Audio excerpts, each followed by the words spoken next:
Hello, hello, hello. What's going on here then? Look at that for a magnificent bench. I'm back out at the mansion again today. Some nice planters here. I'm back out at I nearly said at the ranch. I'm back out at the mansion today. And I'm going to dig the front lawns. These lawns have been so good to me already that I'm going to dig every signal. This 80 Max that I've got with this D-Tech coil is something else, I'm telling you, and it picks up really deep stuff, so I'm going to have a go. I'm going to dig more or less every signal. So I'll catch you at the first hole. Magnificent tree there, look at that. That's got to be 100 foot high. There we are, bye. Well, I've got my first one, my first find, and it's in here. Now it looks a bit coin-like, that does, but it also looks like it could be a bit of a ring. You know, one of those just harness type rings. So I'm going to split it open and we'll see what it is, shall we? And it's a ring. I thought it would be. Well, I'm back again. Just showing you some of the holes, the dirty stains you can see. That's me where I've been digging, look. And I've had quite a few signals that I've dug because I said I was going to dig anything that was a half, in fact a quarter decent signal. And you can see there's another one, there's another small one there, there's one there, one there, there's 1, 2, 3, 4, 5 down there. Let's come back up because I've just found a coin. I actually got it in my hand, but I will show it you now. Here's the hole, and again in this place it's this nice sandy coloured soil and not the dark stuff that has the good finds in it. It was quite deep again, as you can see. And here's the coin, and sadly I've caught it with my spade.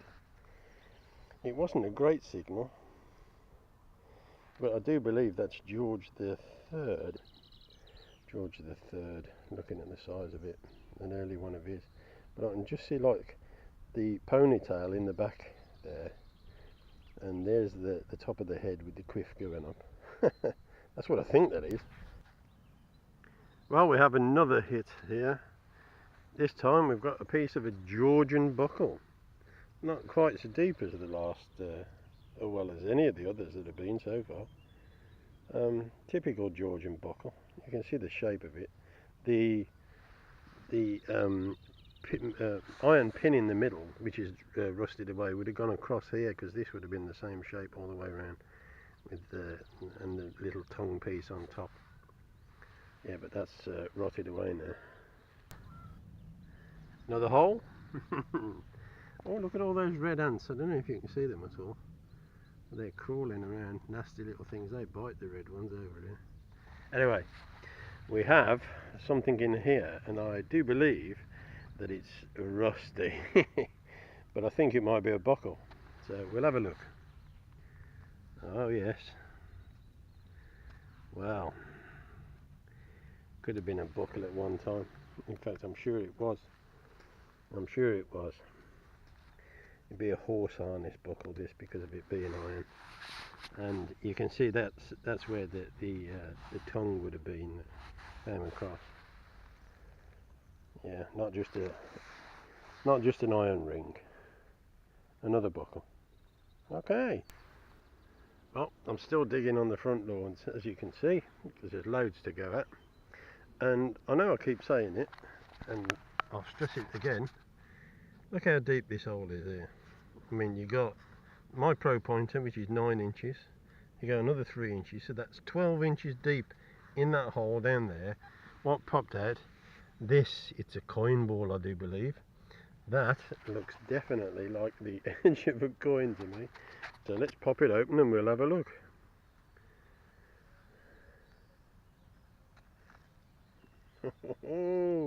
Oh yes, I can see him already. It looks like George III to me. And let's get this crud off, and then we'll be able to tell you exactly who it is.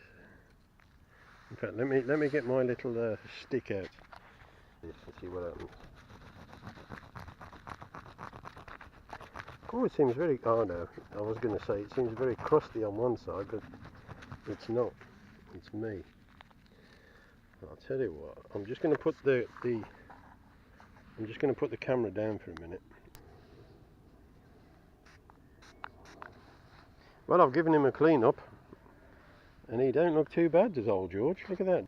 Directly below him, underneath his neck as it were, it says 1806, I believe. Yeah, that's the usual date of these, 1806. Very nice coin, that one. It's very strange because it's a bit pockmarked as well. Can you see the holes in it? Well, they're not holes, but it's like it's been peppered with a shotgun. Weird thing. Well, that's the last plug I dug, and I've got a new hole here, and this was a very dodgy signal, but now that I've dug it out, it's turned into a really nice signal. So I'm going to have a look with you right now.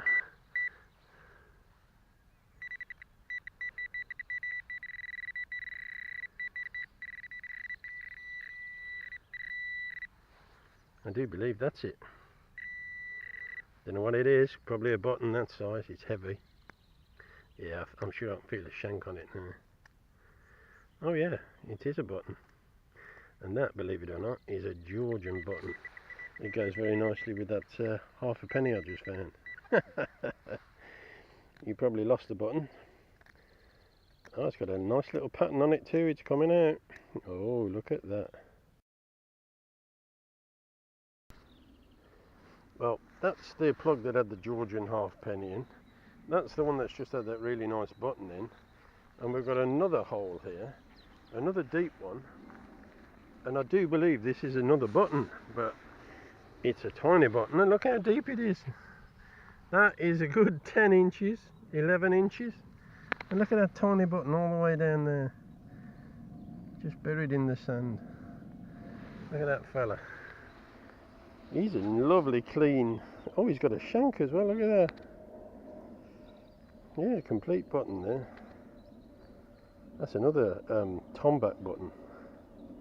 Tombac refers to the material, not the type of button that it is. But that's a tombac button, and it's got a copper shank, look. Yeah, the shank's gone all green. There we go. And that was way down there. Loads more of these red ants again. Look at them. Nasty little things. Anyway, we've got another signal. And it's in here somewhere. So let's see if we can find it.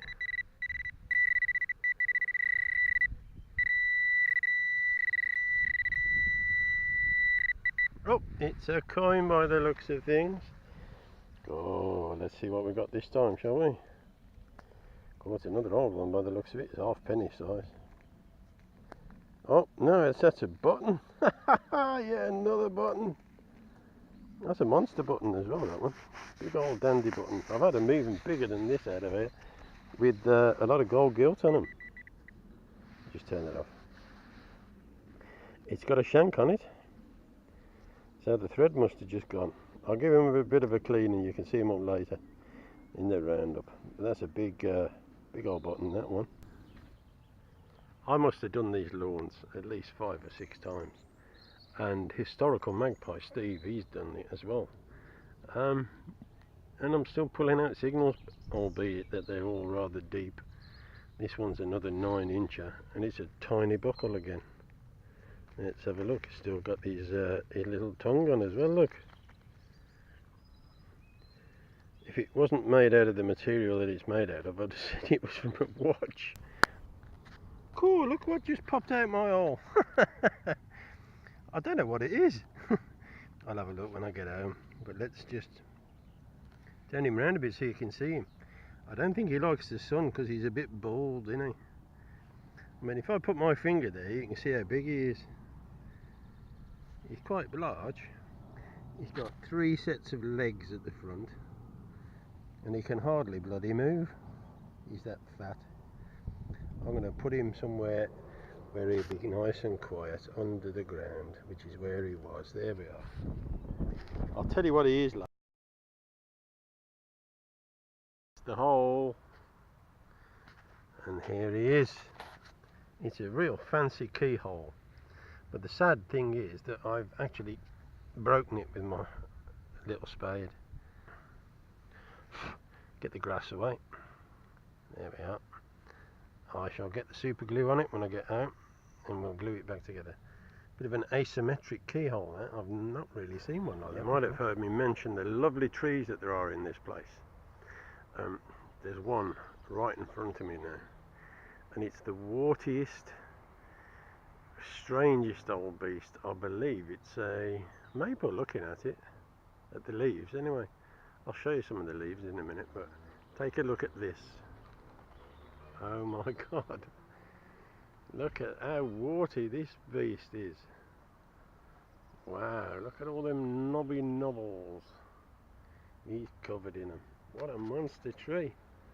Look at that, it's got to be 6 feet across as well, this one. 6 feet across. Have a look up in the canopy, doesn't it look beautiful? Hey. And there's some of the leaves as well, you can see some of the leaves there. So I'll wander down here. You might, there we go, there's some good ones. Is that a maple? It certainly looks like a maple leaf to me. Anyway, this monstrous tree has got a buddy right next door, look. In fact, he's got 2 buddies. Anyway, let's carry on. Enough about trees. I spy with my little eye something hiding in there. Oh, a ship halfpenny, look at that. George the 6th. There he is, and the date is 1947, I think. Yeah, 47. 1947. Lovely condition. Look at the colour of it.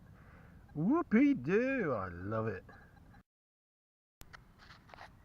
I'm just a few feet, like 4 feet away from the last halfpence and button, and I've got a hole here, and I've pulled this beast out of it. Look, 3 pence, a threepenny bit, 1945. Let me turn it off. Do me head in. There we go. Yeah, 3 pence. Wow, we're on the front lawns. I've got a trowel here, and as you can see, it says 12 inches in length from one end to the other.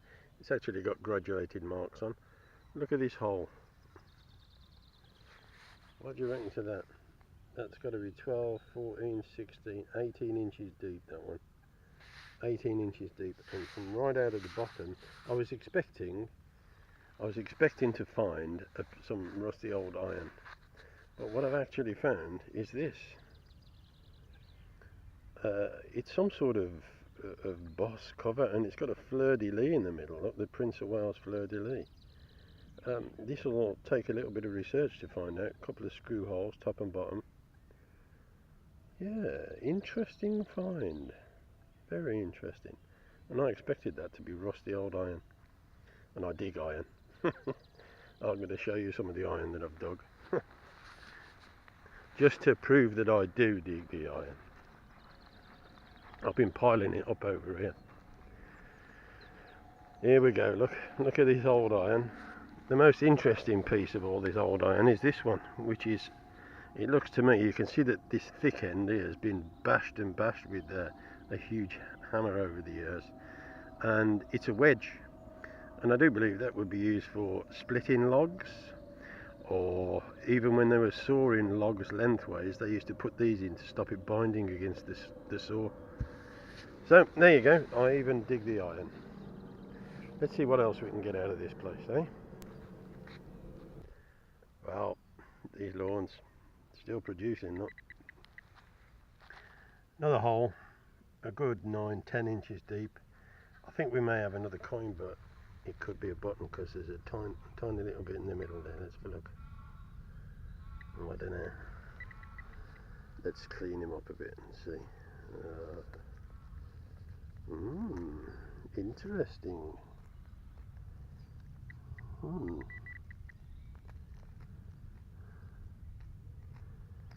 It's probably going to be a George and a halfpenny. This lawn's had quite a few of them in it.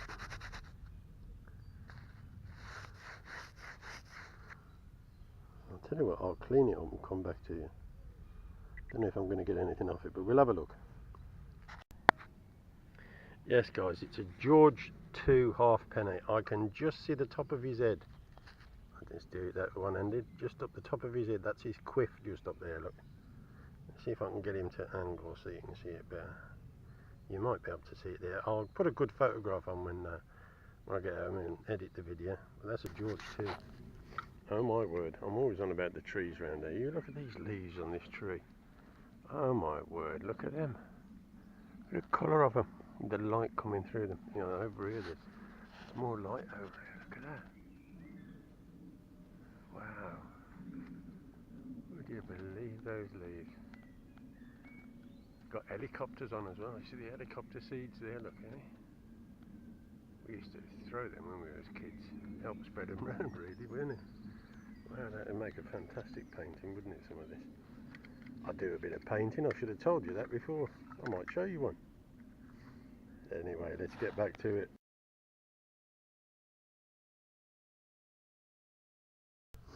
It's guess what time again. Now, there's a hole for you, about 10 inches deep. I'm just going to get up and go into the light because I think this looks like a ring.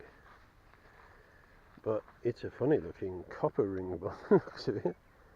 Let's see, break it apart and see what's in it, shall we?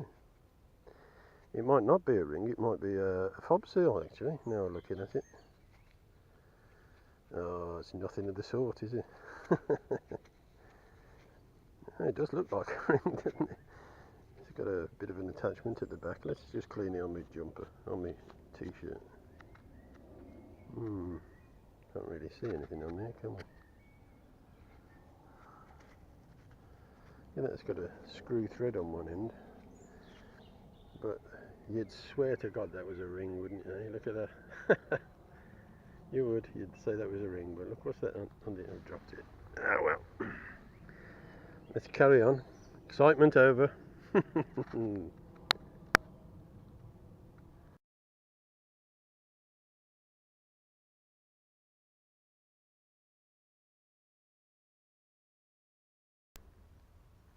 Oh my word, the intensity of the colour of this bush.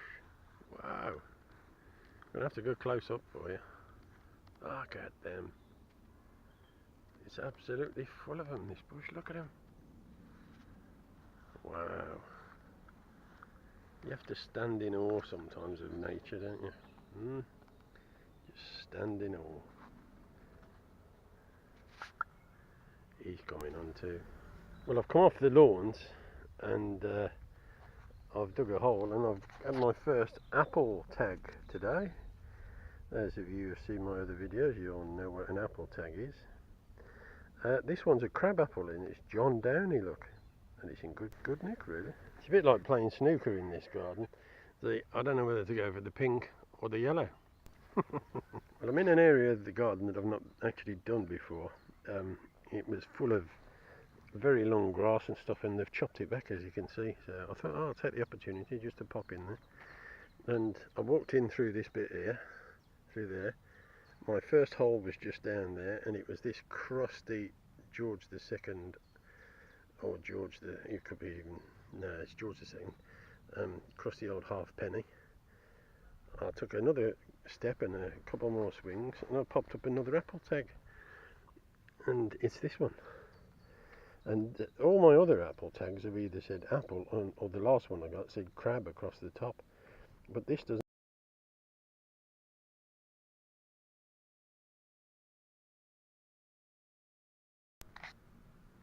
Well, these are the best of the finds. I'll just show you this one separately. I found this piece of lead, and my missus, she reckons that it looks a bit like that evil Halloween guy, but I can't see it myself, can you? Anyway, we'll go through a few of these, and I'll do some close-up pictures as well. Got some nice apple and plant tags. This is a cracker. That's a spur from 1600s. This is, I believe, a fob seal. It's got the ring bit. It looks. I thought it was a ring, as you know from the video. But I'll try and do a bit more investigating in that. Some other interesting bits and pieces. Keel, fancy keel with asymmetric design there. This is a horse harness brass. The ones this size, they used to wear them on their chest. They'd have a piece of leather and that'd be on the chest, and you could put bits of ribbon through the middle, see, and dangle them down. That's interesting, look. Ironmongers, Bennett, Fink and Company, 89 to 90 Cheapside, that's in London. They were taken over by Gamages in 1907. They used to do all sorts, they called themselves furnishing ironmongers, those people. Then we've got the coins. We've got a George II. Let me just get a pointer. There's one. Yeah, we've got a George II there. You can just see the top of his head there. That's where his quiff is, and then he comes down, his nose is there. This is an early-ish George III. You can see he's a bit of a ponytail there. This one is a later George III. This is 1806, and it looks as if it's been shot by a shotgun. You can see all pockmarks in it. It's only on one side, it's not on the other side. Not pockmarked like it is on that side. But it's in good nick other than that. You can see him a treat there. Nice one. I thought this one, when I dug it, was a George II, but when I cleaned it up, it turned out to be Vicky Penny. It's 1860, could be 1860 something. There she is, a young bunhead. Got another, look, the half pennies from the 40s in this ground. They always come out beautiful. And the threatened bit, of course, 1945. Big old 5p. I've put a modern 5p next to it so you can see the size difference. Pound coin, 2 pennies. Then a whole rake of buttons. I like buttons. I've found quite a few good ones on this site. I'll do a thing about them one day as well. That's an interesting one out of all this bunch. You can probably see that design on it there. Yes, that's a tomback button with a design. Tomback buttons, they always last well in the ground. It's good material, see. Unlike these iron and copper ones, which just sort of like disappear eventually, especially if you've got the iron and the copper, because it creates a electrochemical reaction when the water gets on it, and it helps to rot them quickly. So there we go. Look out for a competition later, and it will involve this coin here. This has been through a lawnmower. So I'll give you a heads up. If you can tell me the date of this coin, it's well, you tell me what you think it is. There's a big hint there. You can actually see part of the monarch's head. I could turn it over and show you the date. But the date's hiding underneath my thumb there. Britannia's on one side, there's a monarch on the other. What date do you think that is?